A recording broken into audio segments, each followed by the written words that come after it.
आप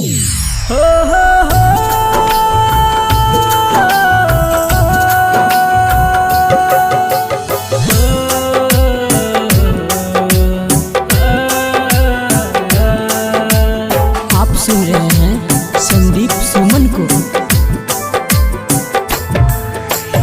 बहन के पागल घूमै केहन हाल बन देल। बहन के पागल घूमै केहन हाल बन देल। कहियो न कनल कई माई, कहियो न कनल कई माई हमर जान तू कन देल। कहियो न कनल कई माई हमर जान तू कन देल। बहन के पागल घूमै केहन हाल बन देल। बहन के पागल घूमै केहन हाल बन देल। कहियो न कनल कई माई, कहियो न कनल कई माई हमर जान तू कन देल। कहियो न कनल कई माई हमर जान तू कन देल।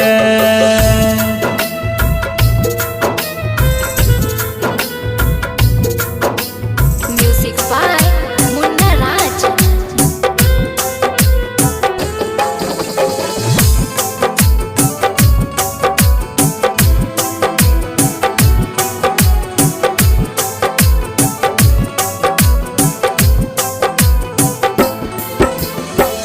रहिया भागल बेटा माई के हम गे, कर दिलही दूर तोई हर जाई सनम गे।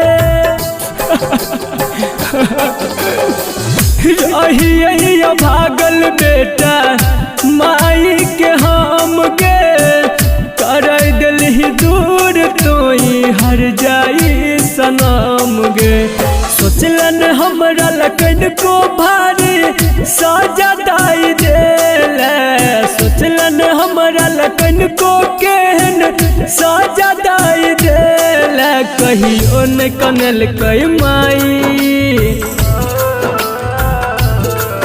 कहियो न कनल कई माई हमर जान तू कन देल। कहियो न कनल कई माई हमर जान तू कन देल।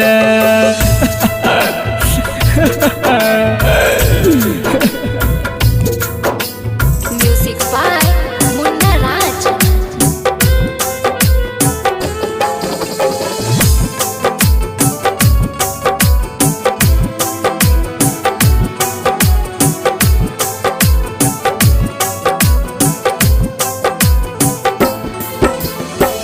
तू नहीं बुझल ही एगो माई के दर्द के, लै चाही बदला जे ना खेने रहियो कराज गे।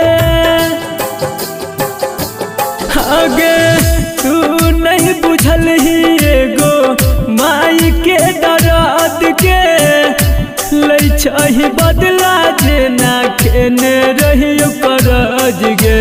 राइटर विकेश अक्षय कह प्यार तू सिखेल।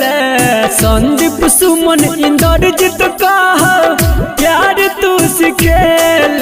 कहियो न कनल कई माई, कहियो न कनल कई माई हमर जान तू कन देल। कहियो न कनल कई माई हमर जान तू कन देल।